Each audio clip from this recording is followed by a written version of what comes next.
Meus irmãos, a paz do Senhor. Amém.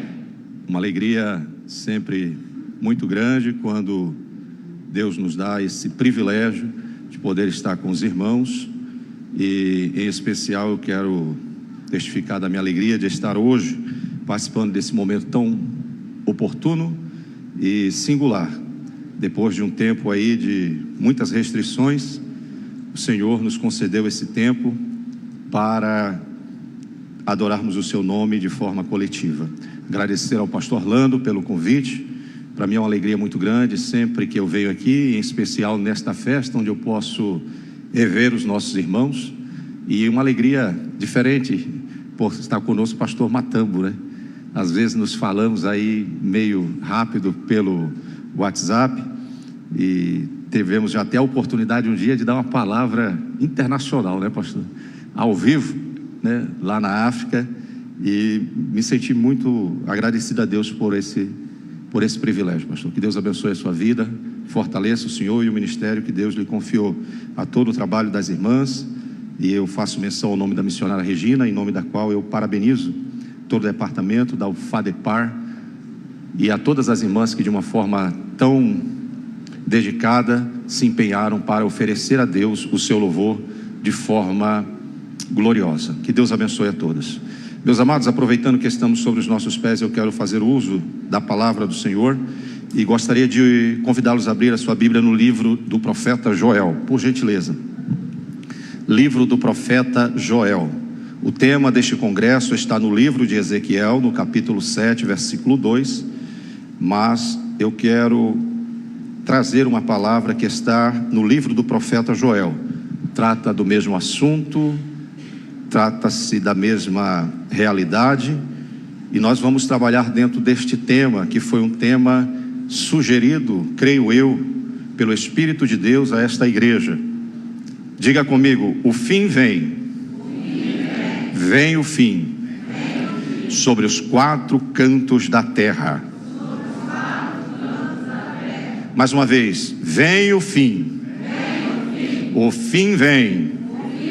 Sobre os quatro cantos da terra. Joel, capítulo de número 1, versículo de número 2. Só quem encontrou, diga glória a Deus. Ouvi isto, vós anciãos, e escutai todos os moradores da terra.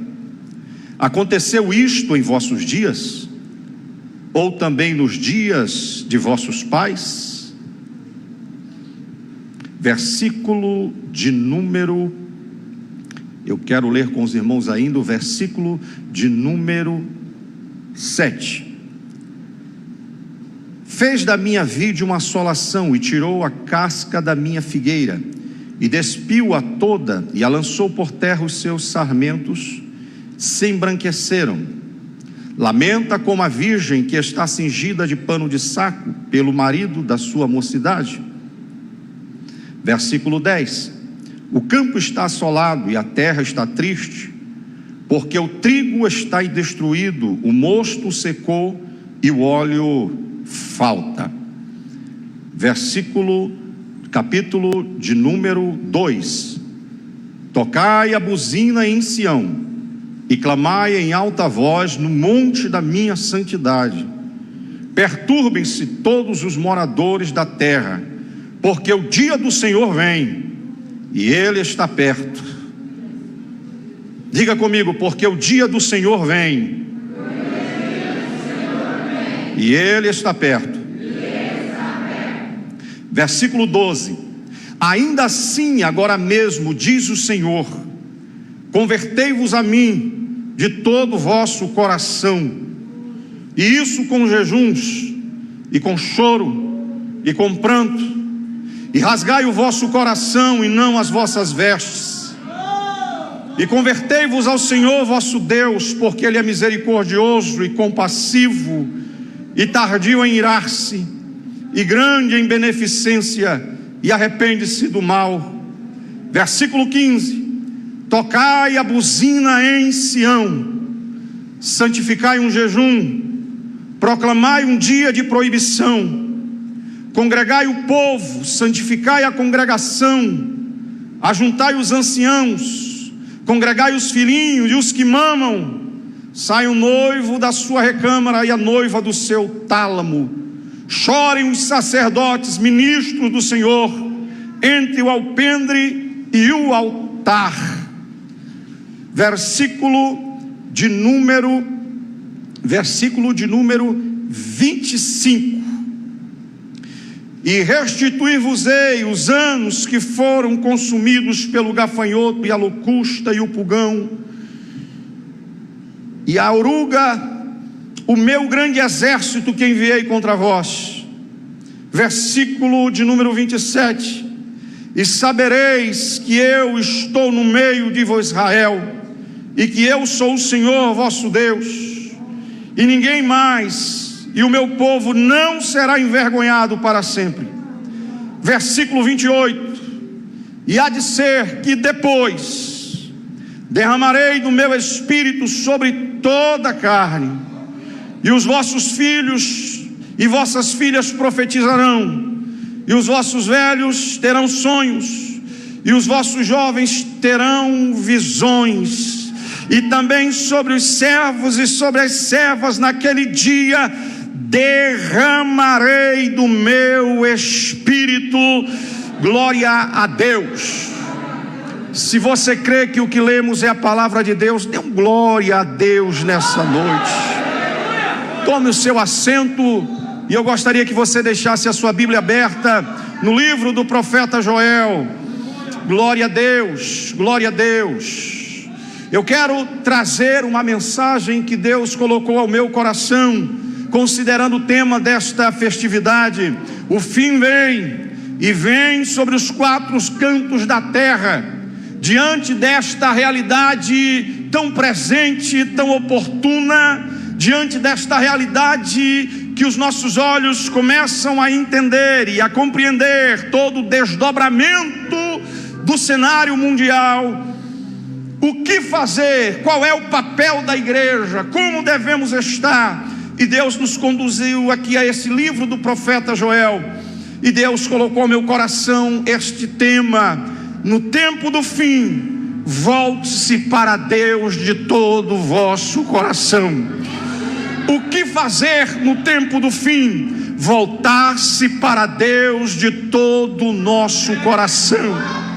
O fim vem. O que a igreja vai fazer, pastor? Se voltar para Deus de todo o seu coração.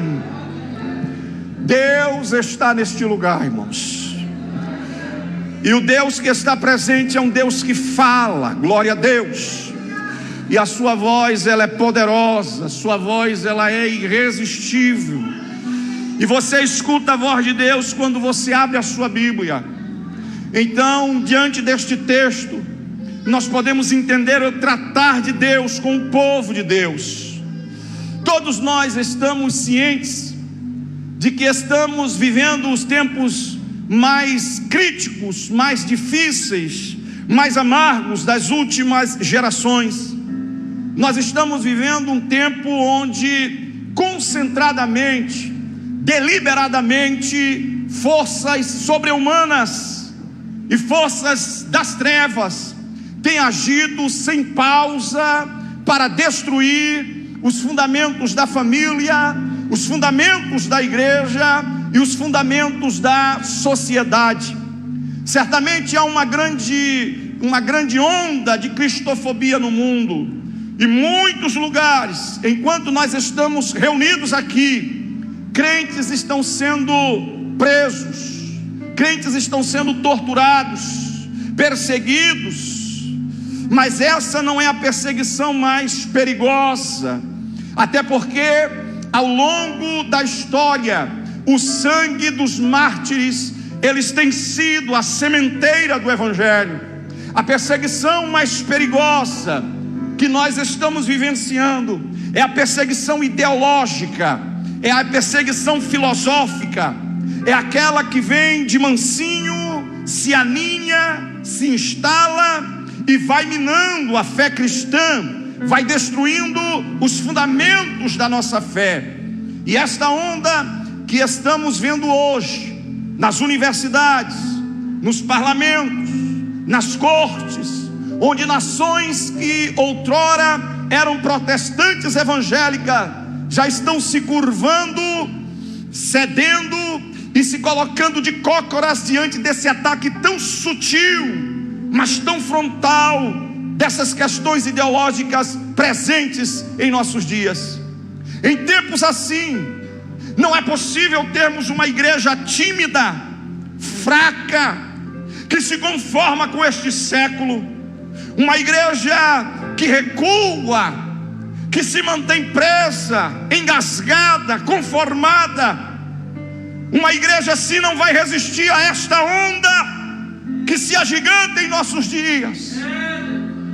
Portanto, a maior necessidade nossa, em nossa geração, é o de um poderoso avivamento espiritual. O fim vem, e vem sobre os quatro cantos da terra, mas a igreja se coloca de joelhos para que um grande avivamento, torrentes sobrenaturais de poder e graça de Deus, tragam força, virtude, unção e graça para a igreja continuar a sua marcha, continuar a sua marcha. Se você olhar para o cenário mundial, onde na Europa a igreja parece estar coberta de cinzas, você olha para a América e vê denominações históricas rendidas ao liberalismo. Olhamos para dentro do Brasil e denominações que já se renderam ao liberalismo, mergulharam no sincretismo, na mistura de religião, já não se sabe mais o que é evangelho, há uma mistura de paganismo com o evangelho, uma onda crescente de ateísmo. E você diz assim, diante dessa crise, diante desse cenário cinzento, pastor, como nós podemos esperar um avivamento? Eu particularmente, quem sabe você diz assim, eu já não tenho, pastor, aquela alegria de antes. Eu não acredito mais, diante de tudo que estamos vendo, pastor, a possibilidade de um avivamento. Eu não acredito que a igreja, ou que nós possamos ainda ter a graça de viver em nossos dias um mover de Deus sobre a face da terra. Mas eu trago uma boa notícia para você. Eu trago uma notícia da parte dos céus para você. Eu quero dizer para você que me ouve aqui, que os grandes avivamentos da história, eles nasceram no ventre da crise. Eu quero dizer para você que me ouve aqui esta noite, a crise não é um impedimento para a ação de Deus, pastor.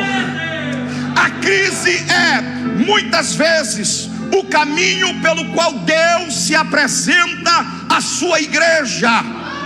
Porque quando o homem não tem saída para os seus problemas, Deus abre um caminho no deserto, Deus abre um caminho no mar, Deus abre um caminho no meio da tempestade.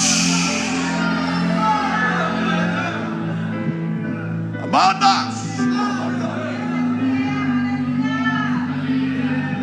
e eu preciso que você esteja com a sua Bíblia aberta no texto que lemos, para nós entendermos qual era a crise que o profeta Joel estava descrevendo, para propor um avivamento ou uma volta tão profunda para Deus. No capítulo 1, versículo 4, para a cultura daquela época, uma cultura agropastoril, onde o povo só podia sobreviver da agricultura e da pecuária. Observe o que diz o texto: o que ficou da largata, o gafanhoto comeu, e o que ficou do gafanhoto, a locusta o comeu, o que ficou da locusta, o pulgão comeu. O gafanhoto, ele é um inseto, irmãos, que o que ele encontra pela frente ele destrói. Se ele encontrar um pomar, ele deixa para trás um deserto. Gafanhoto é um inseto que come e defeca ao mesmo tempo. E esses 4 bandos de gafanhotos trouxeram uma devastação total para a agricultura daquele tempo. Se não bastasse isso, Em segundo lugar, veja o que diz o versículo 10 do capítulo 1. O campo está assolado, a terra está triste, porque o trigo está destruído, o mosto se secou e o azeite acabou. O que se nota aqui é um cenário de seca severa. As chuvas não estavam descendo, o solo não estava produzindo. Se a chuva não desce, se o solo não produz, pastor, não tem alimento. Os armazéns estavam vazios, os celeiros estavam vazios, a mesa estava sem comida. Mas a crise não para por aqui. Versículo 12: a vide secou, a figueira murchou, a romeira e a palmeira e a macieira se secaram, e já não há alegria entre os filhos dos homens. Se você observar, todas essas árvores descritas no versículo 12 são árvores frutíferas, a base da economia, a base da comida na mesa, a base da sustentação do povo. Estamos falando de uma crise de sobrevivência, não só de um ataque de insetos, mas de uma seca severa. Mas tem mais. Versículo 17: as sementes apodreceram debaixo dos seus torrões, os celeiros foram assolados, os armazéns derrubados, porque secou o trigo. Em outras palavras, mesmo diante da seca e do ataque de insetos, o povo ainda havia pegado o que lhes havia sobrado de semente e apostaram e lançaram na terra e plantaram, a esperança de que aquela semente pudesse ser regada por uma chuva e pudessem eles ter colheitas. Mas até a semente morreu de forma mirrada no ventre da terra. Mas tem mais. Como é que fica a pecuária diante disso, pastor? Versículo 18: geme o animal do campo, as manadas de gados estão confusas, porque não tem pasto. Os rebanhos de ovelhas estão perecendo. Em outras palavras, agora, não só não há frutos, mas agora também não tem gado, não tem carne, não tem leite, não tem provisão, não tem comida. O cenário descrito pelo profeta Joel é de uma nação assolada por uma crise financeira sem precedentes. Mas observe o texto e se vê que a crise não fica somente por aí. Quando ele chega no capítulo 2, o profeta faz a descrição de uma invasão militar. Muito provavelmente está descrevendo os dias vividos pelo profeta Ezequiel, pelo rei Ezequias, rei do reino do norte, cuja capital era Samaria, e caiu no poder do império assírio no ano de 722 a.C. E agora, aquele mesmo poderoso exército da Síria, que derrotou as 10 tribos do norte, cercam Jerusalém com um poder irresistível.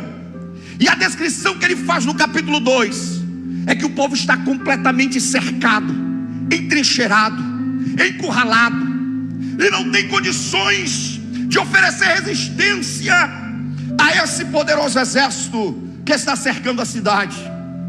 Este é o cenário: crise política, crise econômica, crise na segurança. Não há paz na cidade, pastor. Não há segurança na cidade. Não há comida na mesa. Não há esperança sobre os governos políticos. No versículo 9 do capítulo 1 de Joel, o profeta vai dizer: foi cortada a oferta de alimentos e libação da casa do Senhor. Os sacerdotes e ministros estão entristecidos. Então também tem crise na igreja, tem crise no Estado, tem crise na economia, tem crise na política, tem crise social, tem crise para todo lado. O que fazer numa hora dessa? O que fazer numa hora dessa? E aqui é que entra o capítulo 2 e o versículo 12. Ainda assim,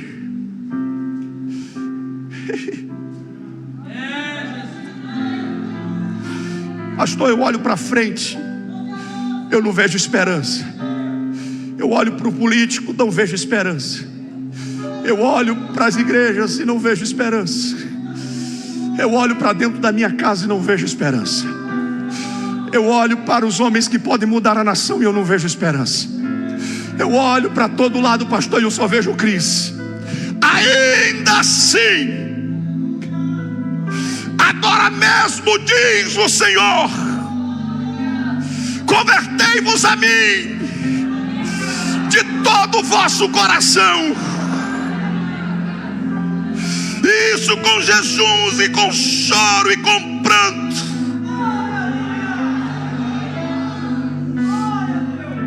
Deixa eu lhe dizer uma coisa: o Brasil está em crise, o mundo está em crise, os homens estão desesperados. Mas quando na crise o povo de Deus se volta para Deus, nasce o sol da esperança, nasce a cura, nasce a restauração.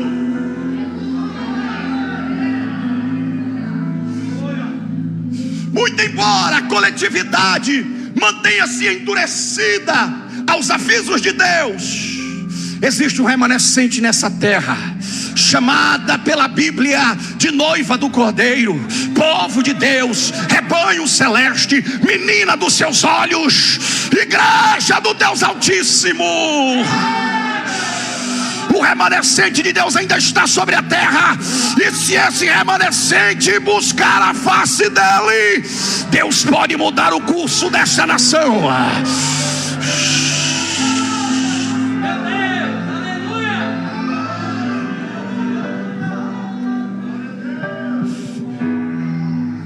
E eu gostaria que você olhasse comigo quais são os aspectos dessa volta.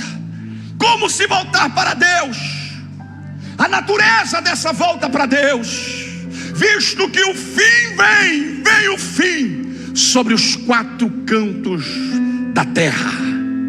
Como se voltar para Deus, pastor, no tempo de fim? Primeira coisa que eu preciso entender é que essa volta é uma relação pessoal com Deus.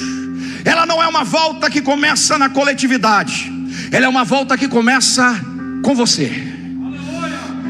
Ela é uma volta que começa com você. Olha o que diz o texto: convertei-vos a mim.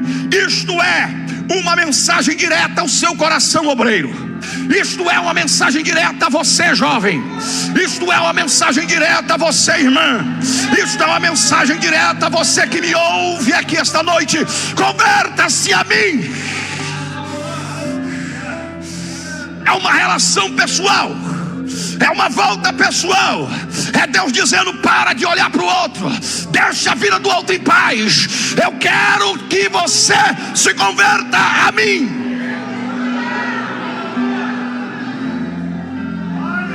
É Deus dizendo para nós: deixa a fila como está, eu estou falando com você. Eu estou falando com você.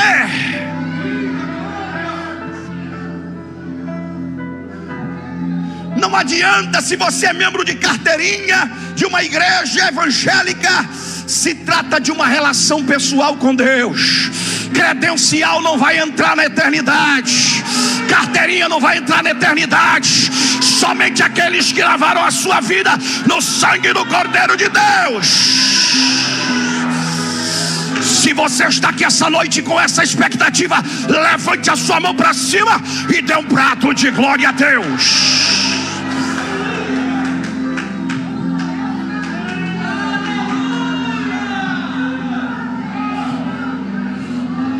É uma volta pessoal, é você se voltar para Deus, você conhecer a intimidade de Deus. Nós estamos, pastor Matambo, no meio de uma geração como aquela geração de Paulo, onde ele chega na cidade e ele observa a estátua de imagem para tudo que é lado, e aí ele pergunta: eu faço parte daquele Deus cujo nome não está revelado lá. E alguém diz assim: ele é desconhecido. Mas vocês não adoram, nós adoramos, mas ele é desconhecido. Uma geração que não conhece a Deus, vive na superficialidade, com as águas sobre os pés, nunca provaram as profundezas de Deus.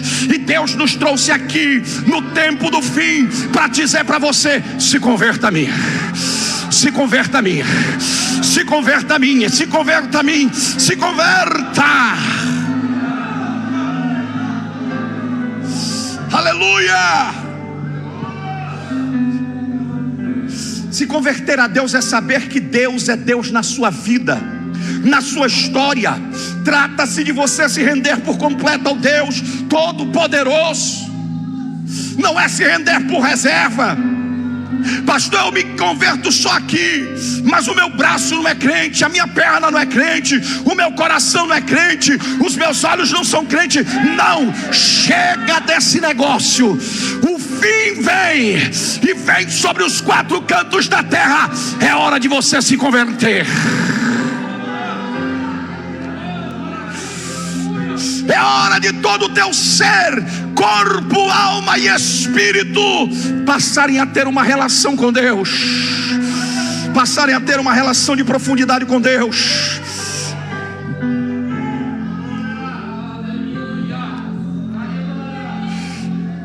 Em segundo lugar, essa é uma volta com profundidade. Diga comigo, é uma volta pessoal. Mas diga comigo, é uma volta com profundidade. Olha o que ele vai dizer: convertei-vos a mim de todo o vosso coração. É Deus dizendo assim: já chega de você continuar caminhando comigo da forma como está. Eu preciso de você se entregue por completo. Deus te trouxe aqui essa noite para te dizer: eu te quero por completo. Eu te quero por completo. Deus te trouxe aqui essa noite para te dizer que Ele não negocia com o seu pecado, que Ele não negocia com os seus pecados. Ele quer te por completo. Ele te quer por completo. Deus essa noite está descendo sobre este lugar uma unção de graça para purificar a sua vida.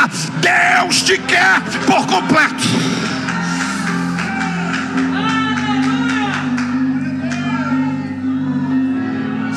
Deus não te chamou para andar sobre dois caminhos, mas há um só caminho excelente para você andar ao seu lado.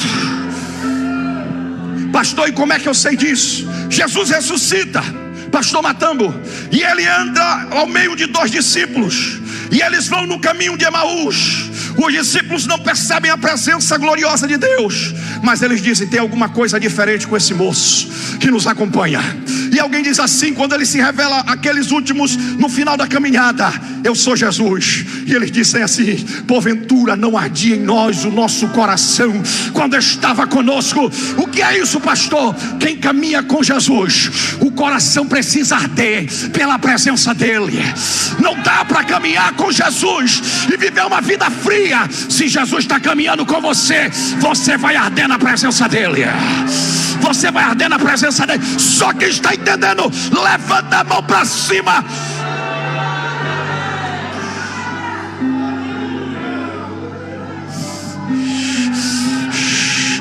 O coração de alguns já estão ardendo aqui. O coração já está ardendo aqui. Por quê, pastor? Porque ele está no meio. Ele está no meio. Ele está no meio. Ele está no meio.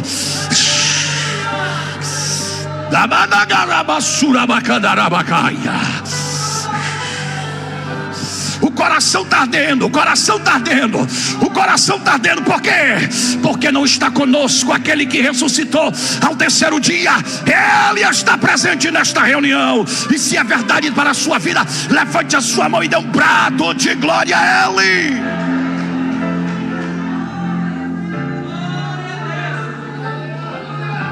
Essa volta para Deus é uma volta pessoal, mas é uma volta profunda.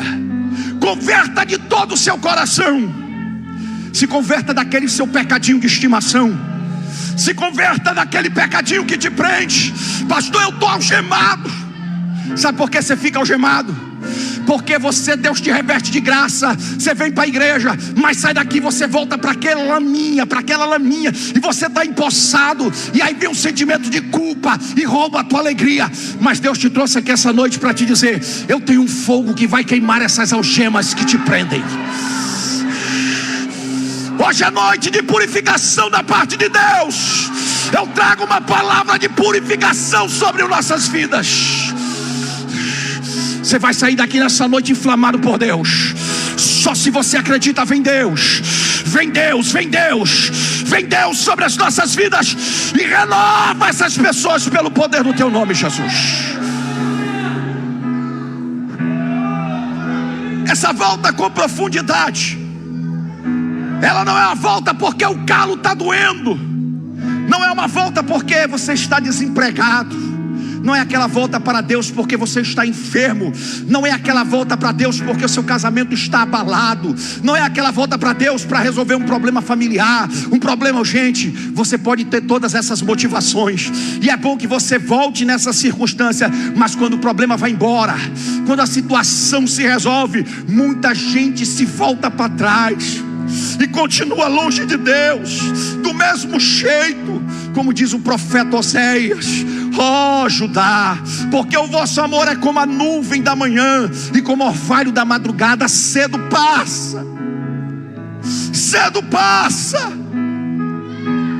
Deus quer que você se volte para Ele com profundidade, de todo o seu coração, que Ele seja o amado da sua alma, que Ele seja o prazer da sua vida, que Ele seja o deleite do seu coração, que Ele seja a sua maior riqueza, seu maior tesouro, que Ele seja a sua herança. Em terceiro lugar, essa volta para Deus é uma volta diligente. Essa volta para Deus é uma volta com diligência. E convertei-vos a mim, isso com jejuns. Isso parece um exercício espiritual, é uma disciplina espiritual desprezada muito em nossos dias. O que é jejum? Qual foi a última vez que você jejuou para Deus? Qual foi a última vez que você disse assim: olha, a tua presença é melhor do que café?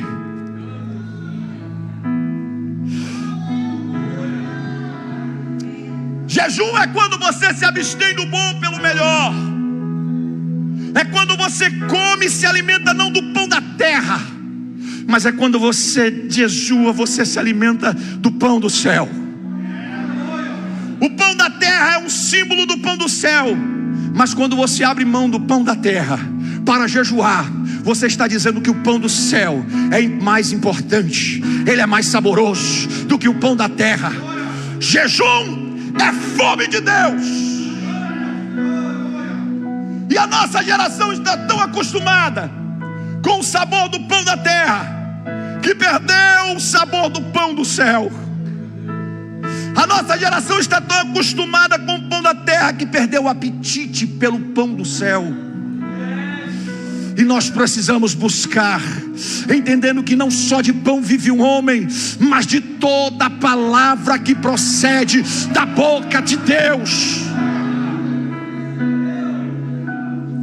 Nós precisamos nos voltar para Deus, desejando mais Deus do que as bênçãos de Deus, mais a presença de Jesus do que dinheiro, do que sucesso, do que prazeres.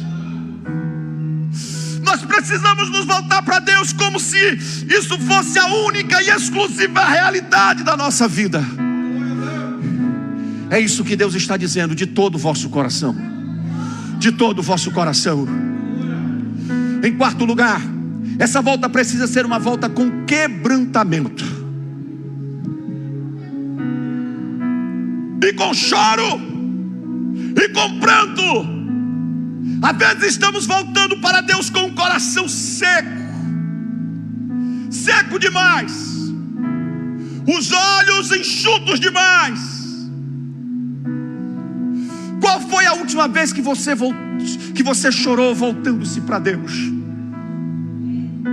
Qual foi a última vez que você chorou como Neemias chorou, ao saber a realidade dramática do seu povo, o estado da sua igreja? E alguém diz assim: isso não é problema meu, pastor, isso é problema do pastor, isso é problema dos obreiros.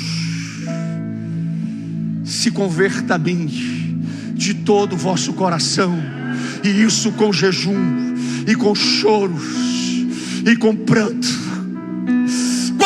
última vez que você chorou como Davi chorou ao ver a sua família nas mãos dos inimigos? Qual foi a última vez que você chorou como Pedro chorou por seus próprios pecados? Qual foi a última vez que você chorou para Jerusalém? Chorou ao olhar Jerusalém, ao olhar a igreja de hoje, como Jesus chorou à entrada da porta de Jerusalém, dizendo: Jerusalém, Jerusalém, quantas vezes quis eu agasalhar-te debaixo de minhas asas e tu não quisestes. É hora, irmãos, de nós chorarmos pelos nossos pecados, de chorarmos pelo estado de nossa nação, de chorarmos pelos nossos governantes, de chorarmos pela nossa cidade, de chorarmos pela nossa igreja, porque o fim vem, e ele vem sobre os quatro cantos da terra.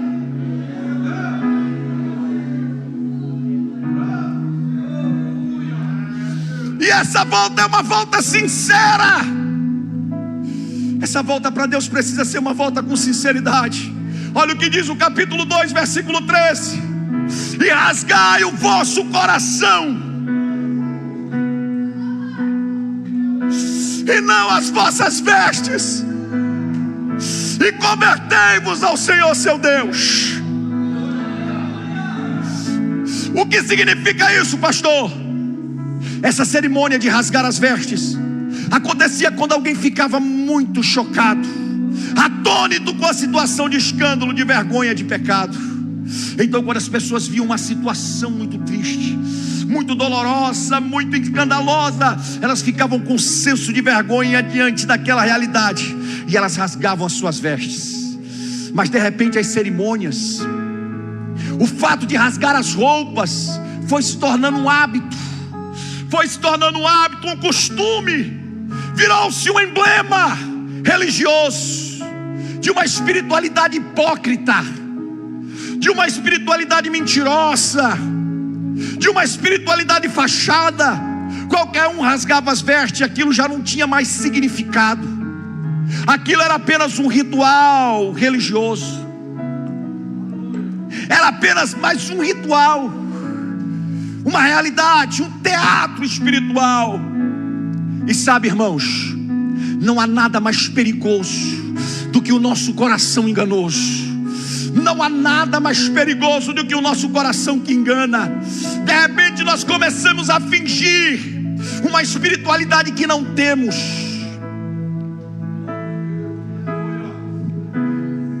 De repente temos espiritualidade de palco, de performance, espiritualidade de teatro, onde passamos uma ideia que somos cheios do Espírito Santo, quando na verdade estamos secos,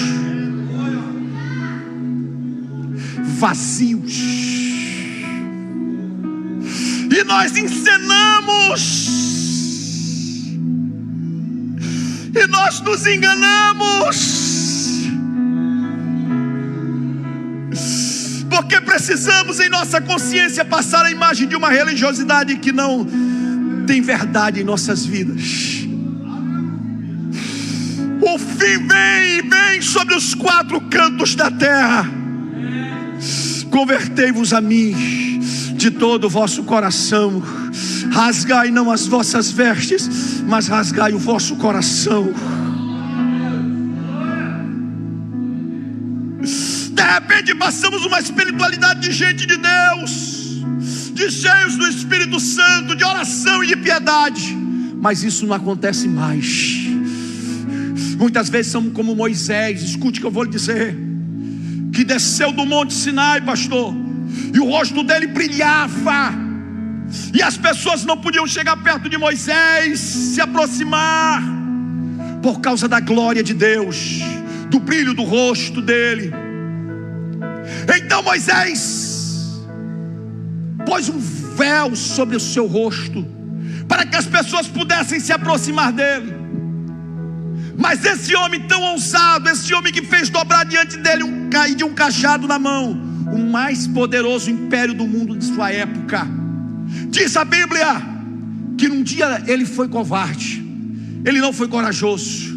Sabe qual dia? Quando ele percebeu que aquele brilho do seu rosto estava desvanecendo, e ele queria que ninguém soubesse disso. Sabe o que é que ele fez, pastor Ronei? Ele manteve o véu. Não tinha brilho, mas tinha véu. Ninguém pode saber. Ninguém pode saber. Ele queria passar para outros, as pessoas, uma imagem de que ele era muito espiritual. Ele queria passar para as pessoas a ideia de que a Shekinah de Deus, a glória de Deus, ainda estava no rosto dele. E Paulo, escrevendo aos 1 Coríntios, no capítulo 3, versículo 13, ele vai dizer: e não somos como Moisés, que punha véu sobre a sua face, para que os filhos de Israel não atentassem na terminação do que desvanecia.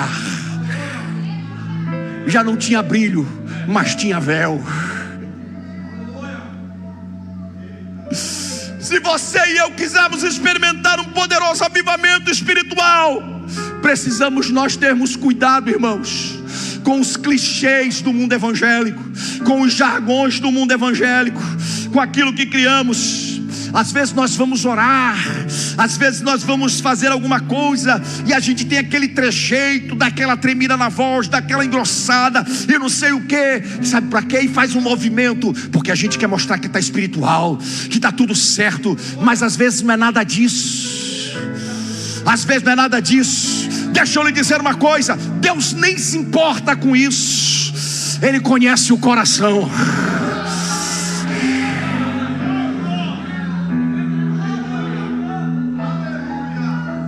Deus está dizendo: rasgue o seu coração, rasgue o seu coração, rasgue o seu coração e se volte para mim. E se volte para mim. Tira o véu, sai desse teatro, sai dessa encenação. Eu quero que você se converta a mim, porque o fim vem, o fim vem. E o céu não é lugar de artista, no céu não é lugar de encenação, no céu é lugar de verdade.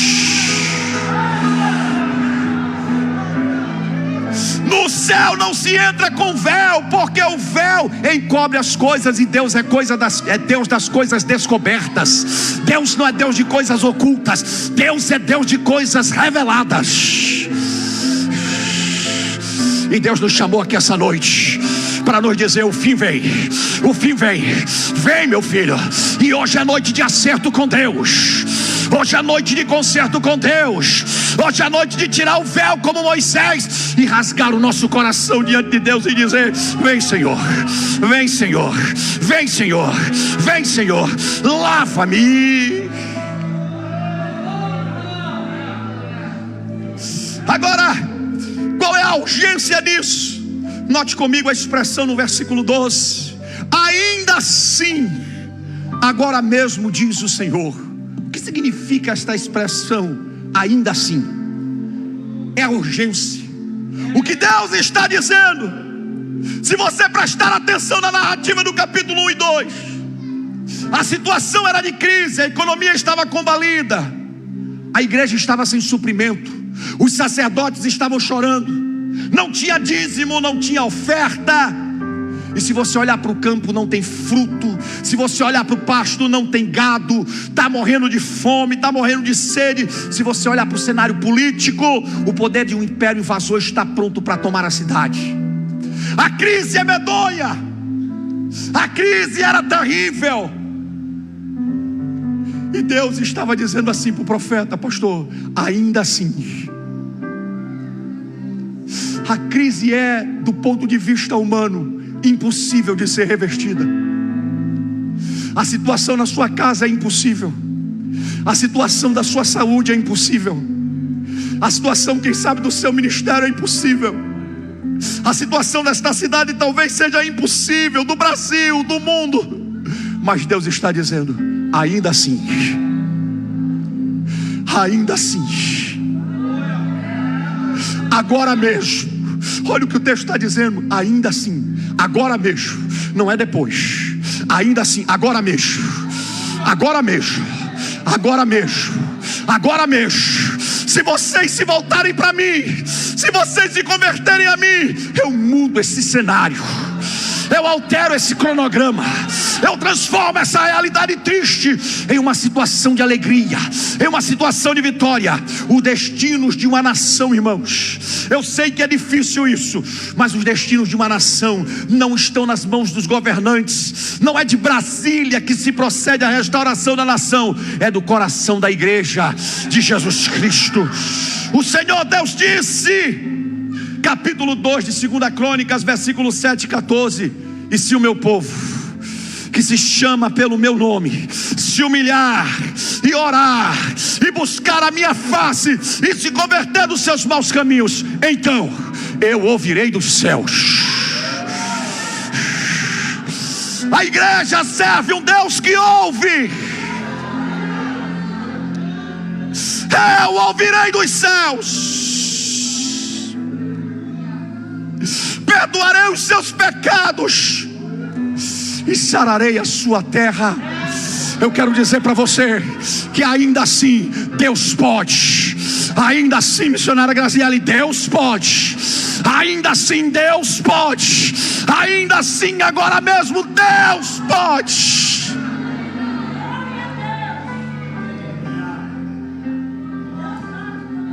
Em tempos de avivamento, Deus levanta a igreja e Deus restaura a nação.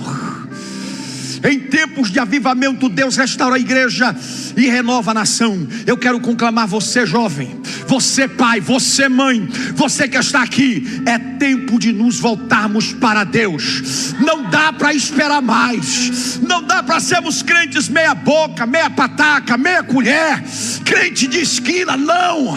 Não dá mais para sermos crentes mornos, crentes carnais. Não dá mais para ser gente descomprometida. Mas é tempo de nos voltarmos para Deus, e isso é urgentíssimo. O fim vem, e ele vem sobre os quatro cantos da terra. Mas em terceiro lugar, depois que você analisa a natureza, a volta e a urgência, o profeta vai nos dar um motivo para essa volta para Deus. E por que, pastor? Diante desse cenário de crise, por que nós devemos nos voltar para Deus? Capítulo 2, versículo 3: e rasgai o vosso coração e não as vestes, convertei-vos ao vosso Deus. Por que, pastor? Por que, pastor? Porque Ele é misericordioso, Ele é compassivo, Ele é tardio em irar-se, grande em benignidade, e se arrepende do mal. Por que, pastor? Porque nós servimos a um Deus de misericórdia. Quantas vezes você e eu choramos por nosso pecado?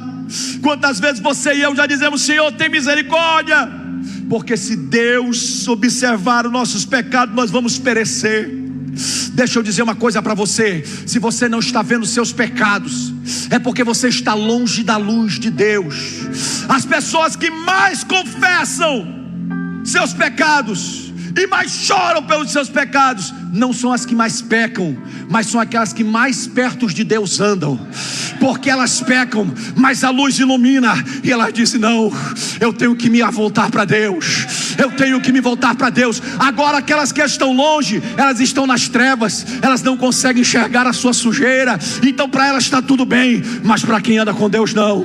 É por isso, meu irmão, que ele diz assim, João dizendo: os que andam na luz e que com Ele estão, esses daí purificam a si mesmo e purificam de todos os seus pecados. Eu quero dizer uma coisa para você que me ouve aqui essa noite: se você não chora pelos seus pecados, se você não se arrepende, se você não os confessa, venha para a luz, venha para a luz. Sabe por quê? Eu vou dizer. Sabe por quê? Tem muita gente que diz assim: olha só isso aqui. Tem muita gente que diz assim: pastor, eu não estou sentindo nada. Não, eu não sinto nada. Eu acho que Deus está concordando com esse negócio. Eu acho que eu posso fazer isso aqui, que eu estou dentro do centro da misericórdia de Deus. E a pessoa ela vai indo, ela dá um passo, dá outro, ela vai testando, e ela diz assim: não, mas Deus não está falando comigo mais. Eu acho que Deus não está me repreendendo, é porque Deus já entendeu a minha necessidade. Não é que Deus entendeu a sua necessidade, é que sua consciência cauterizou. E quem sabe Deus está gritando: volta, filho, Volta, filho. E você está como alguém que está espiritualmente surdo, dizendo: eu já não ouço mais. E você está como alguém que está numa direção errada, não consegue mais enxergar nada. Mas Deus te trouxe aqui para te dizer que Ele vai tirar essa indiferença do seu coração hoje.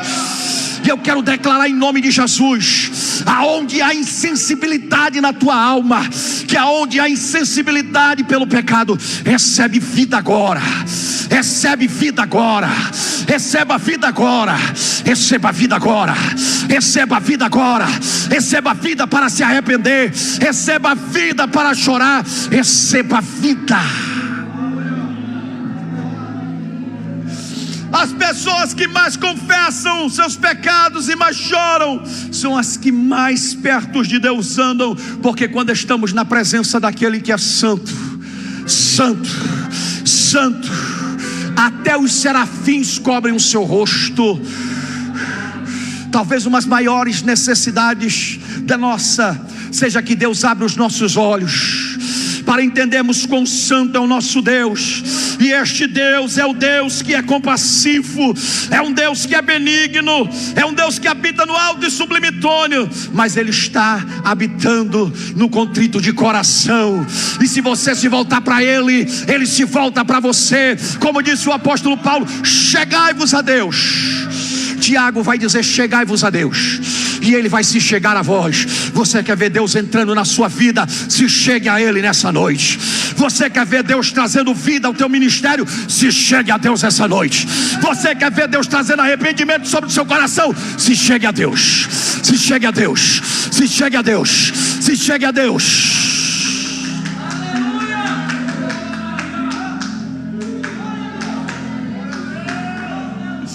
Deixa eu lhe dizer uma coisa: se você correr para Deus, Ele vai abraçar você. Pastor, mas eu estou todo sujo, pastor. Corra para Deus. Lembra do filho pródigo, sem chinelo, maltrapilho, fedorento, mas ele sai andando. Meu Deus, eu vou fazer um discurso. Quando o pai dele olha de longe, disse: eu conheço aquele andar. Ele estava na treva, mas está vindo em direção à luz. Vem, meu filho, vem, porque tem uma festa preparada para aqueles que se chegam ao Pai. Deus quer fazer uma festa com a sua vida hoje. Deus quer fazer uma festa com a sua vida hoje. É só você se chegar a Ele. É só você se chegar a Ele, rasgar o teu coração e dizer: vem, meu Deus. Vem, meu Deus. Não fuja de Deus. Corra para Deus. É natural que quando uma pessoa peca, é natural que quando uma pessoa está em pecado, a tendência dela é fugir da presença de Deus, porque ela tem medo de ser envergonhada, ela tem medo de ser reprovada, ela tem medo de ser humilhada. Mas Deus é diferente. Eu quero dizer para você: não fuja de Deus. Pastor, eu estou sentindo uma culpa terrível, uma frieza grandiosa. Então vem para o fogo e te aquece em Deus. Está sentindo culpa? Vem para a cruz, porque Ele levou sobre si os nossos pecados e as nossas culpas. Está sentindo peso? Vem para Ele, porque o fardo dele é suave, é leve. Vem para Ele, por todas as escapadas que você pode dar, o caminho é Jesus. Ele tem a melhor saída para a sua vida. Ele tem. Como deve ser essa convocação de se voltar para Deus no tempo do fim, pastor? Tocai a trombeta em Sião, santificai o jejum, convocai a assembleia solene. O que esse texto está dizendo? É que o meu e seu problema não está lá fora, está aqui dentro do nosso coração. A trombeta não é trocada fora dos muros de Jerusalém. Ele disse: tocai a trombeta em Sião. Não é para tocar trombeta no mundo. Antes de tocar trombeta no mundo, a igreja tem que tocar trombeta no meio dela. Primeira obra no meio da igreja, depois é para a igreja fazer por meio dela. Mas primeiro Deus faz em nós, depois Deus faz através de nós. Tocai a trombeta em Sião. Somos nós a quem temos que fazer um concerto com Deus. O fim vem gente sobre os 4 cantos da terra. O mundo lá fora não conhece Deus. Eles estão atrás de festas regadas ao vinho, à bebida, injetando drogas, muitas vezes se prostituindo, correndo atrás de seminários de autoajuda, talvez de sincretismo, de misticismo, porque eles possuem um vazio enorme na alma e eles não encontram a forma de preencher esse vazio. Mas você e eu, nós conhecemos Deus. Nós sabemos que Ele é a fonte da vida. Você e eu sabemos que Deus, somente Deus, satisfaz a nossa alma. E é hora de nos voltarmos para Deus. A trombeta precisa soar aqui dentro, porque o juízo começa pela casa de Deus. O nosso maior problema não vem de fora, vem do nosso coração, irmãos. Vem do nosso coração. E o curioso, meus irmãos, porque há momentos em que o jejum deixa de ser particular e ele passa a ser uma necessidade coletiva, passa a ser uma necessidade de uma assembleia. Quem sabe hoje, meus irmãos, meu Deus, nós possamos dizer assim: voltemos-nos para o Senhor. Você precisa voltar. É necessário conclamar um jejum solene, uma convocação. Se nós queremos mudar, irmãos, eu não estou aqui filosofando, eu estou ministrando a palavra de Deus segundo a realidade daquilo que aconteceu nos tempos do profeta. E nós aprendemos com isso uma realidade: Deus muda a história quando a igreja muda o seu comportamento. Deus muda o curso da história quando nós em particular mudamos as nossas vidas. Mas quem são esses integrantes que vão se voltar para Deus? Quem é, pastor? Capítulo 2, versículo 16 e 17, olha o que diz a Bíblia: congregai o povo, santificai a congregação. E aí ele vai dizer quem deve se voltar para Deus. Ajuntai os anciãos. Diga comigo: os anciãos. Os anciãos. Quem são os anciãos? São os líderes. O primeiro a pôr o pé na água são os líderes. Os primeiros a acertarem a vida com Deus devem ser os líderes. Os primeiros a buscarem a Deus devem ser os líderes. Os líderes precisam puxar essa fila. E eu estou certo que a liderança dessa igreja está incomodada. A liderança desta igreja está desafiada, está desejosa de conclamar a toda esta congregação a se voltar para Deus. E esta liderança está botando o pé na frente e está dizendo: estamos aqui, venham conosco, venham conosco, venham conosco. Mas quem mais precisa se voltar? Congregai os filhinhos. Esta é uma expressão para a juventude. Lugar de jovem curtir não é no mundo. Lugar de jovem viver a plenitude da vida é na presença de Deus, irmãos. E eu quero convidar você, adolescente, você jovem, a colocar a sua juventude nas mãos de Deus e a buscar a Deus conosco. A juventude é aquela encarregada de dar continuidade à jornada da fé. E essa nossa geração, irmão, ela precisa estar imbuída do propósito da fé, conhecendo Deus, amando a palavra, comprometidos com a palavra de Deus, para pregar a palavra de Deus no poder do Espírito Santo de Deus, para que a próxima geração seja mais viva, seja mais cheia do Espírito Santo, seja mais comprometida do que a geração atual. Eu fico olhando para a nossa geração de jovens pelo mundo afora, e todos eles estão alucinados, estão na sua maior parte seduzidos pelas vitrines do mundo. E eu fico pensando: o que será de nós se Jesus não voltar agora, e se Deus não mudar o curso da mente desses jovens? Como vai ser a mentalidade? Como já vimos hoje em muitas igrejas, onde se aceita tudo, onde tudo pode, nada mais é impedimento para chegar à presença de Deus, onde o pecado caminha de mão dada com a religião. Uma geração que já não sabe discernir entre o certo e o errado, porque a sua mente foi cativa, foi presa, foi seduzida, está amarrada pelos laços da corrupção. Mas Deus tem uma mensagem para os jovens: convertei-vos a mim, rasgai o vosso coração. Se você olhar para a história da igreja, talvez os dois maiores avivamentos depois da reforma do século XVI aconteceram sobre a liderança de jovens. O avivamento da Inglaterra no século XVIII começa com jovens da Universidade de Oxford. Avivamento que levanta a igreja das cinzas, que restaura a nação de uma crise medonha.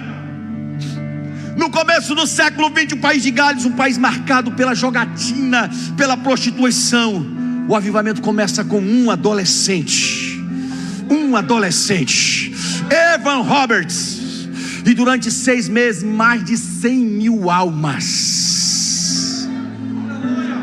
Pastor, isso é um filme? Não, isso é um jovem que se colocou na presença de Deus. Isso é uma pessoa que disse assim: eu rasgo meu coração diante de ti. Eu quero conclamar você, adolescente, eu quero conclamar você, jovem, a se voltar para Deus e a experimentar um poderoso avivamento em seu coração nos seus dias. Quem mais é conclamado? Os que mamam. Os que mamam. Não, criancinha não pode ir para a igreja. Criancinha não, irmão. Lugar de criança é na igreja. Igreja é lugar de criança. Criança precisa vir para a igreja desde a meninice, mas tenra, nos braços do pai, no braço da mãe, no colo do pai, no colo da mãe, porque é aqui que ele começa a aprender, a conhecer a palavra de Deus, amar a palavra de Deus, a conhecer o Deus vivo. As crianças não estão dispensadas desta busca para Deus, porque o fim vem, e vem sobre os 4 cantos da terra. Pastor, quem mais deve buscar o Senhor? Saia o noivo da sua recâmara e a noiva do seu aposento. O que significa isso? É quando um rapaz na cultura judaica se casava, quando ele e a moça se casavam, esse rapaz era dispensado do serviço militar durante 1 ano, para desfrutar da vida conjugal. Mas Deus está aqui quebrando um protocolo. Deus está aqui dizendo que esta busca, que esse acerto com Deus é tão urgente que você deve interromper a lua de mel. Até nos dias das núpcias de um rapaz, de uma moça, ele e ela vão se voltar. Não estão dispensados desta busca para uma restauração espiritual. O que Deus está falando ao profeta: parem tudo, parem tudo.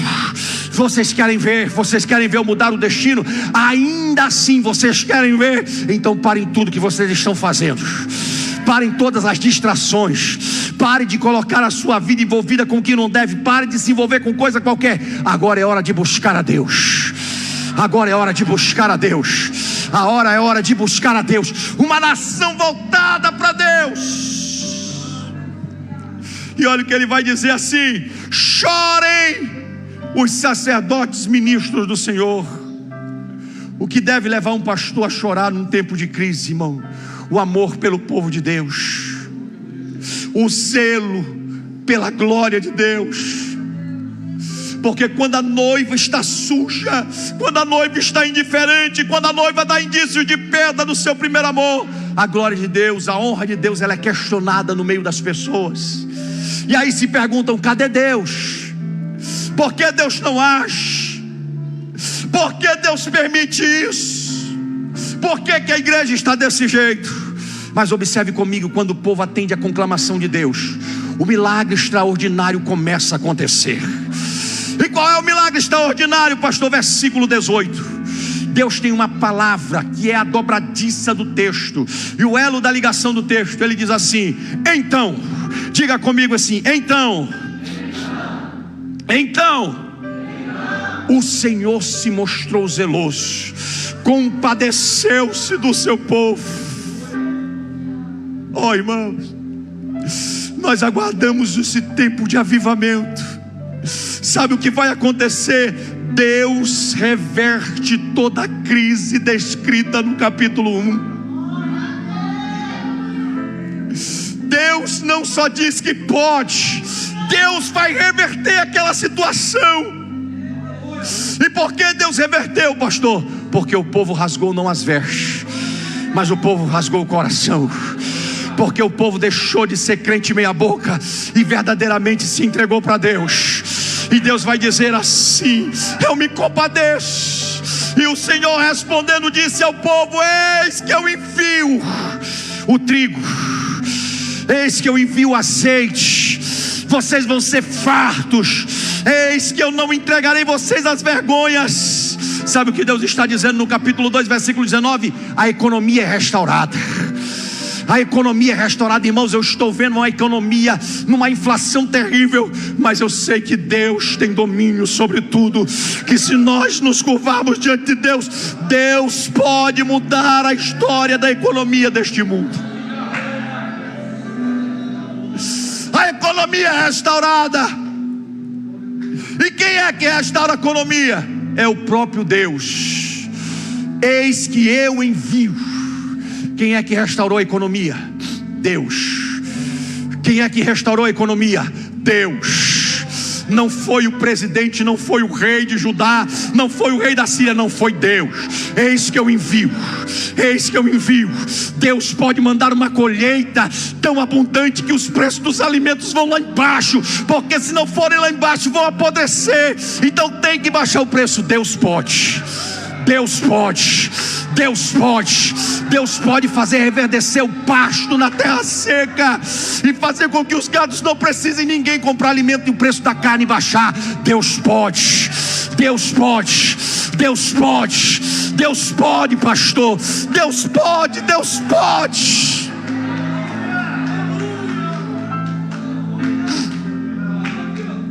Em segundo lugar, removerei para longe o exército do norte. O que Deus está dizendo diante do cerco do inimigo? Deus dispersa o inimigo. Deus dá livramento. Deus dá livramento. Deus está trabalhando. Em terceiro lugar, para uma época de cerca, olha o que diz o versículo 23 e 22: não temais, animais do campo, porque os pastos do deserto reverdecerão. Os filhos se regozijarão e se alegrarão no Senhor vosso Deus, porque Ele dará justa medida da chuva temporã, fará descer chuva no primeiro mês, a temporã e a seródia. E olha o que vai acontecer: as eiras se encherão de trigo, vai ter abundância. Os lagares transbordarão de azeite mosto. O que é isso, pastor? Não tem mais seca, tem chuva. E em quarto lugar, em diante do ataque dos gafanhotos, olha o que ele vai dizer: e restituir-vos-ei. Irmãos, quando o povo se converte, quando o povo se volta para Deus, o fim vem. O fim vem e vem sobre os quatro cantos. Mas ele diz: mas se o meu povo se mutar, se o meu povo se voltar, Ele é aquele que se arrepende-se do mal. Deus não é um Deus que se arrepende como nós, que fica no canto entristecido. Mas essa expressão, se arrepender do mal, é aquele que muda a situação à medida que o homem muda o seu comportamento. Se ele deixa de rasgar a veste e rasga o coração, Deus diz assim: agora não, isso aí vai ficar para mais tarde. Agora é tempo de restituição. E restituir-vos-ei os anos que comeu o gafanhoto, a locusta, o pulgão, o meu grande exército que eu enviei contra vós. Quem foi o autor daquela crise? Que eu enviei contra vós. Quem foi o autor da crise? E por que Deus criou aquela crise?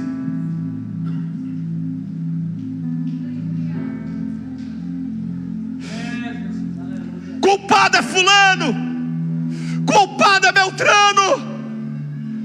E Deus está dizendo: eu tenho o controle da história nas minhas mãos.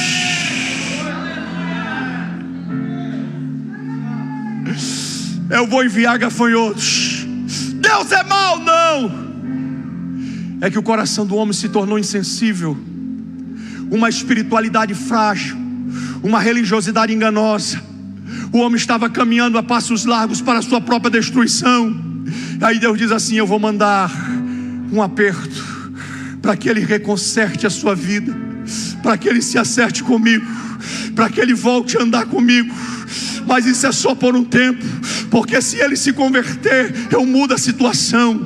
Aonde não existia seca, agora vai existir chuva. Aonde existia miséria, agora vai existir fartura, porque eu tenho controle da economia, eu tenho controle da política, eu tenho controle da saúde, eu tenho controle do vento, eu tenho controle das águas, eu tenho controle da seca, eu tenho controle dos céus, eu tenho controle da terra, eu tenho controle deles, eu tenho.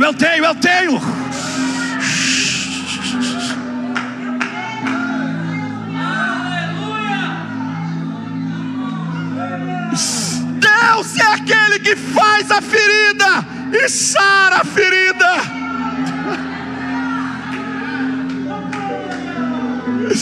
O nosso mundo está ferido, vidas estão sangrando,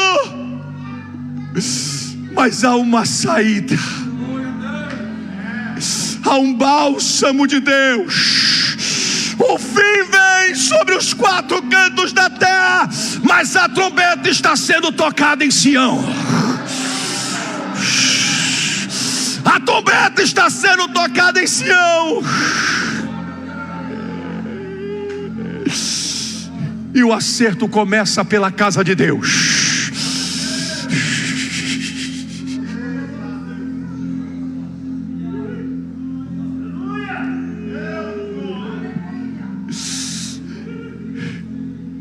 O fim vem, e vem sobre os quatro cantos da terra. Prepara-te, ó Israel, para te encontrares com teu Deus.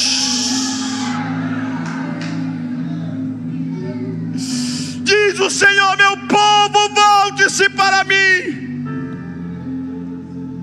Quem tem poder de reverter essa crise sou eu. Quem tem poder de suspender a crise sou eu, diz o Senhor. Quem tem poder de levantar a igreja sou eu, diz o Senhor. Quem tem poder de restaurar a sociedade sou eu, diz o Senhor.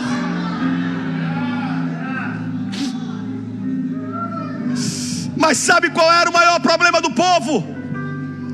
Não era a seca, não era o campo, não era o gado. O maior problema do povo não era nem mesmo o exército inimigo. O maior problema da igreja não é a presença do diabo. Tem muita gente que diz assim: ah, pastor, o diabo está furioso, está cirandando. O maior problema da igreja não é o diabo. Sabe qual é o maior problema da igreja, irmãos? É a ausência de Deus. O maior problema da igreja não é ele, mas é a ausência de Deus. É a ausência de Deus. É a ausência de Deus. Não era a seca, mas era a ausência de Deus. O maior problema da igreja é a ausência de Deus. Como diz o apóstolo Paulo: se Deus é por nós, quem será contra nós? Você e eu podemos perder bens materiais, nós podemos perder emprego, podemos perder saúde, mas o que nós nunca podemos perder, irmãos, é a presença de Deus. É a presença de Deus. É a presença de Deus. Não tem nada mais triste na inscrição e acabou.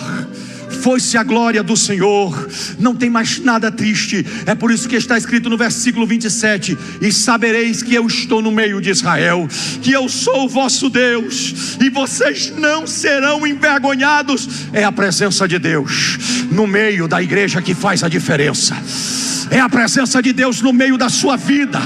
É a presença de Deus. E eu quero concluir levando você ao versículo 28 e 29.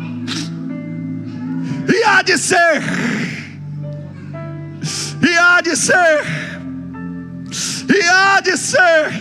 que depois,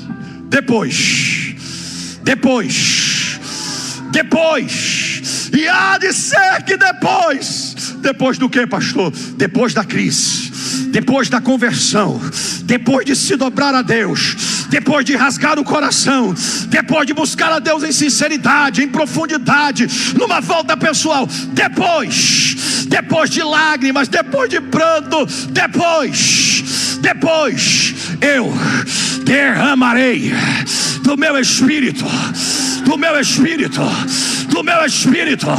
do meu espírito derramarei.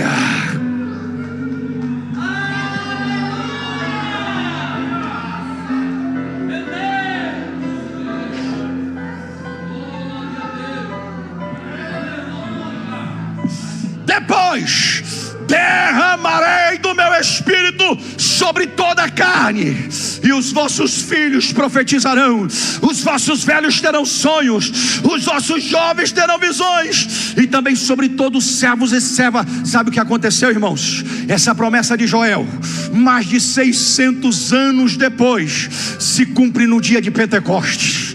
E quando Pedro se levanta, porque o povo está atônito, perguntando: o que é isso que está acontecendo aí, Pedro? O que negócio é esse? Que negócio é esse? Uns com preconceito diziam: são galileus. Outros com desprezo diziam: estão bêbados, embriagados. Mas aí Pedro se levanta e diz assim: não, nós estamos vindo da crise, nós estamos saindo da crise, e o povo se converteu, e o povo rasgou o coração, e houve pranto, e houve lágrima, e a promessa está vindo, e é Deus derramando do seu espírito sobre nós, sobre nós, sobre nós, sobre nós. E acontecerá: derramarei do meu espírito sobre toda a carne.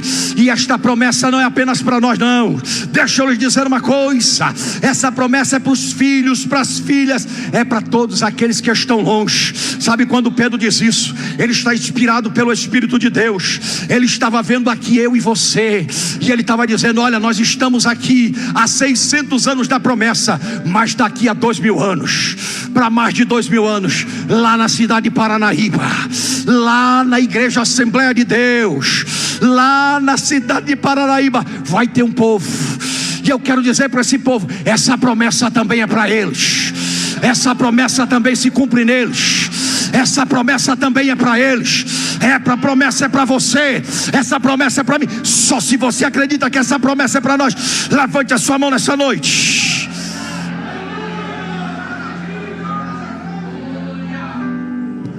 Deixa eu lhe dizer uma coisa: essa profecia do profeta Joel é para a igreja, é para você que está aqui essa noite. Esta promessa é para você que está acompanhando esse culto. Esta promessa é para a igreja evangélica brasileira. E notem que vocês, que quando Deus derrama o seu espírito, Ele vai rompendo as barreiras humanas, porque não tem gênero sobre os filhos, não tem idade sagrada, é para todo o vosso coração. Rasgai não suas vestes, mas rasgai o vosso coração, diz o Senhor, e com pranto e com choro. Eu quero convidar você nessa hora a fazer uma oração sincera diante de Deus. Eu quero que você diga para Deus os caminhos que precisam ser reparados em sua vida. Eu quero que você feche seus olhos.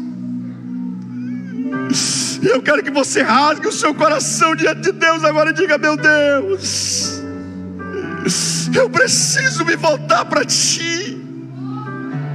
O fim vem sobre os quatro cantos dessa terra.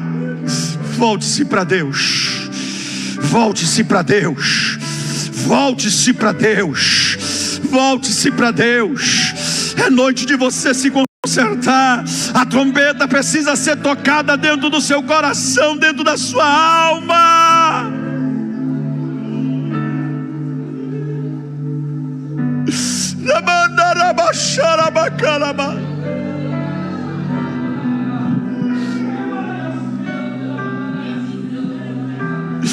Ah, meu Deus, eu sinto o cheiro de quebrantamento. Há um quebrantamento no ambiente. Há um quebrantamento no ambiente. Se houver arrependimento, tem derramamento.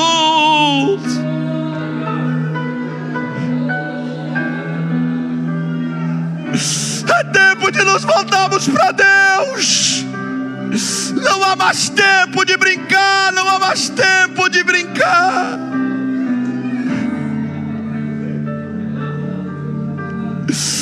É tempo de abandonar essa vida dupla, esses comportamentos duplos. Hoje Deus te chama: larga esse fardo e vem para uma aliança comigo hoje. Shamanara kana basura bakanai.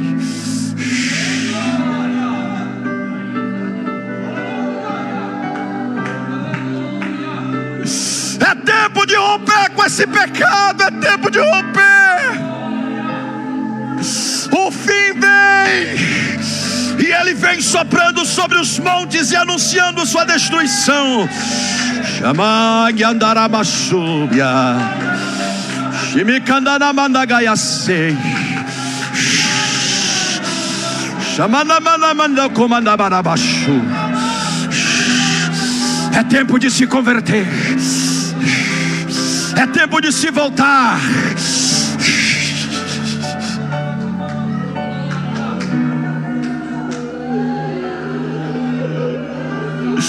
Por mais pesada que seja essa culpa, assim diz o Senhor, ainda assim,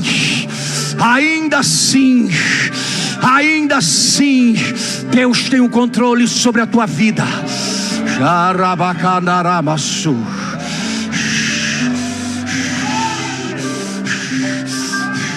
Eu sinto uma noite de acerto.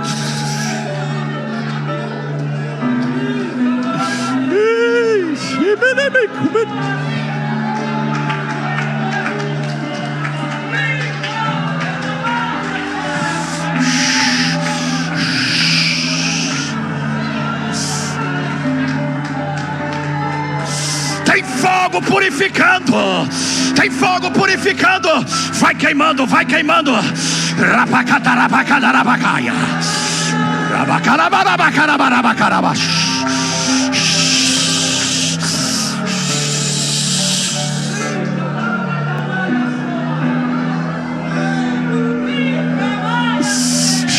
Eu sinto uma unção de misericórdia. Eu sinto uma unção de misericórdia. Barabacarabacai. Orabandarabacandara.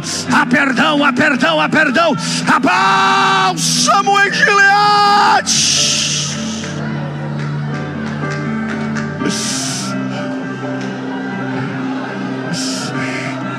É o som dos que clamam. Cadê o som dos que clamam aqui essa noite? O som dos que clamam. Rasga o seu coração. É tempo de rasgar. É tempo de rasgar. Não dá mais. Diga: vem Deus. Vem Deus. Vem Deus. Abacandarai.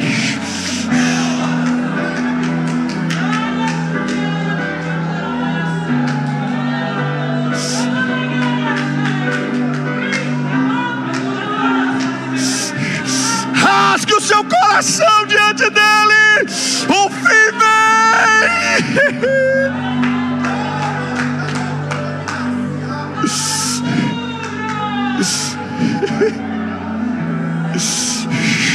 E há de ser que depois derramarei do meu espírito. Deus quer derramar do seu espírito aqui. Deus está derramando do seu espírito aqui. A todo que se quebranta, há um derramamento do Espírito de Deus. Abacandarabacandaraai. Sinta a presença dele sendo derramada agora. Sinta a presença dele sendo derramada agora. Sinta a presença dele sendo derramada agora. Rabacandarabacandarai. Ramandarabacandarabacandarabacaia. Receba aí. Receba a presença de Deus.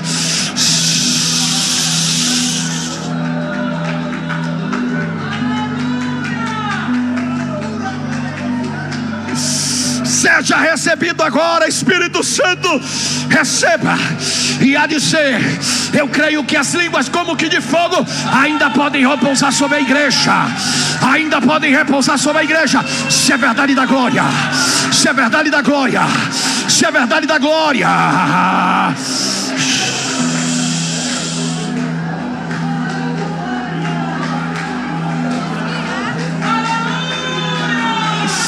Eu creio na palavra de Deus. Eu creio na palavra de Deus.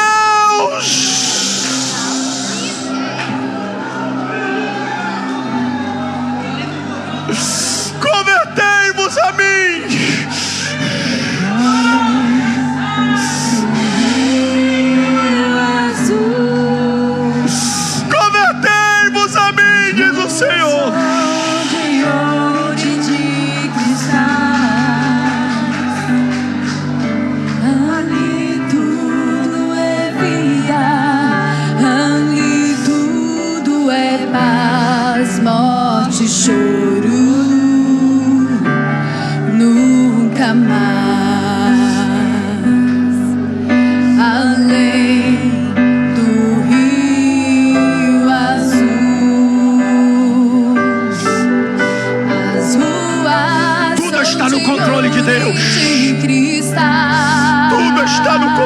de Deus. Ali tudo é vida.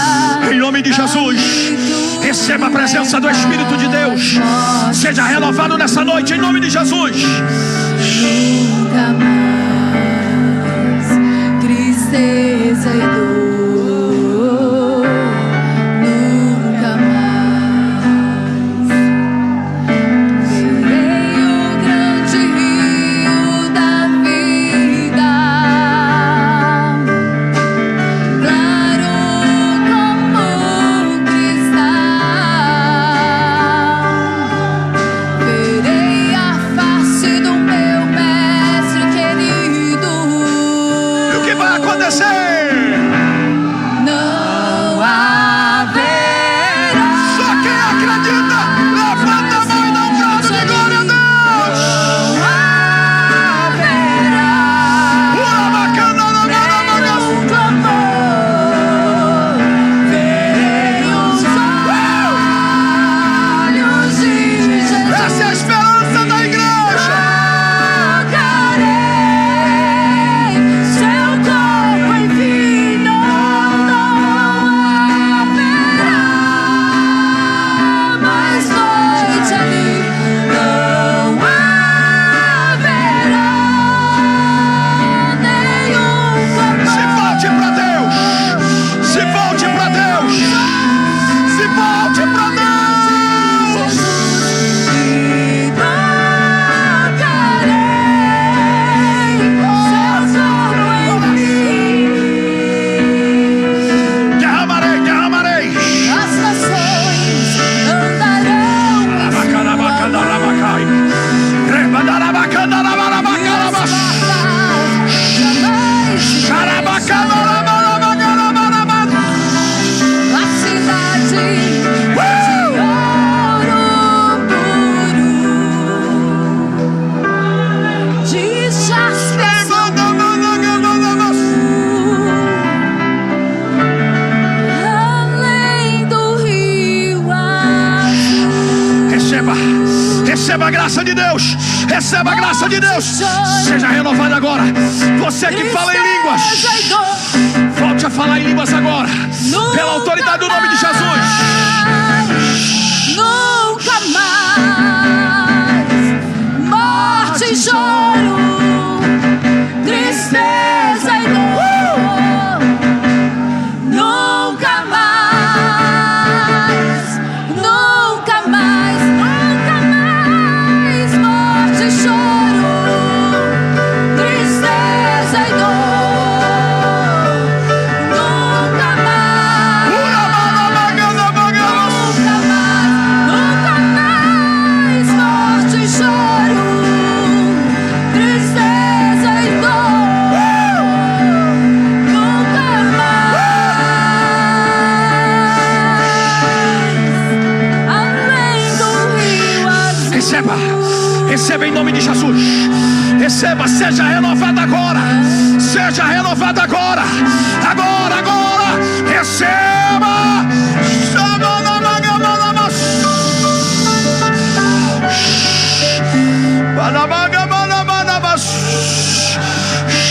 Tem fogo de Deus aí. Tem fogo de Deus aí purificando. Tem fogo de Deus aí purificando. Vai queimando. Vai queimando agora.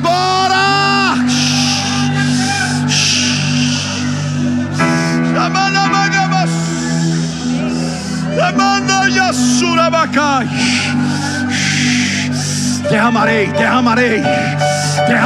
Deus está derramando essa noite. Deus vai te levantar de novo. Deus vai levantar.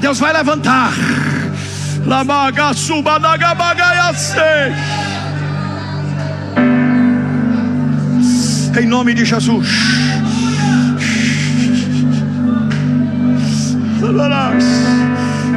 Irmãos, eu sei que nós estamos em tempo de pandemia, mas eu preciso fazer uma oração aqui especial. Meu tempo já foi há muito tempo, mas eu preciso fazer uma oração com você. Eu nem vou pedir para você sair do lugar, porque o espaço é pequeno, mas Deus falou contigo. Foi com você que Ele disse assim: eu te quero por inteiro. Eu te quero por inteiro. Eu te quero por inteiro, porque eu vou te usar por inteiro.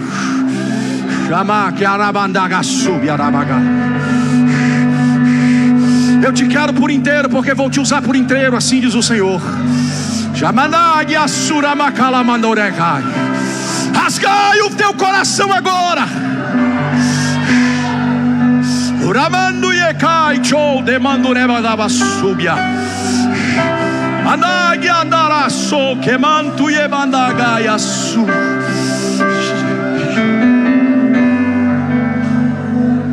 Sou eu que corto os laços que te amarram. Sou eu que quebro as algemas que te prendem. Ramai que piou temanto yobagai. E purifica tua alma hoje. E te liberto hoje. Porque vou eu te usar por esses dias, assim diz o Senhor. Te levantarei este tempo, e da tua boca procederão palavras de vida, palavras de edificação, porque tu levarás a mensagem da esperança aos desesperançados.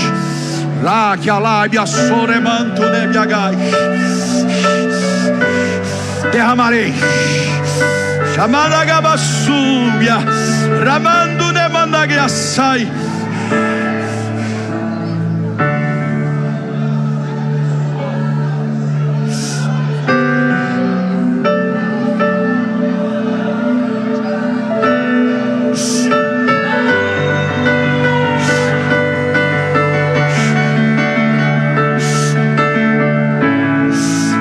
Os quebrantados diante de Deus, só os que estão quebrantados diante de Deus, seja renovado agora, seja renovado agora, seja renovado agora, seja renovado agora, agora, Rabiandaganamas.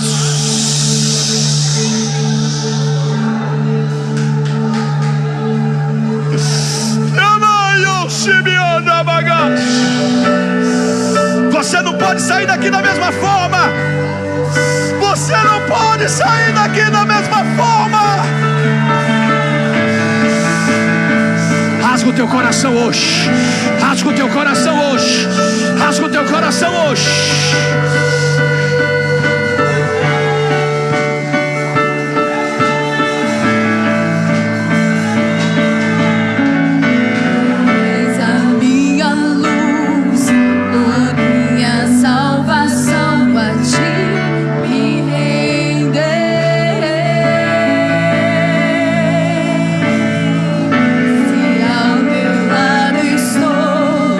Segura em tuas mãos, eu nada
podem se assentar e nós queremos convidar a todos os irmãos para amanhã, 7h30. Mas queremos dar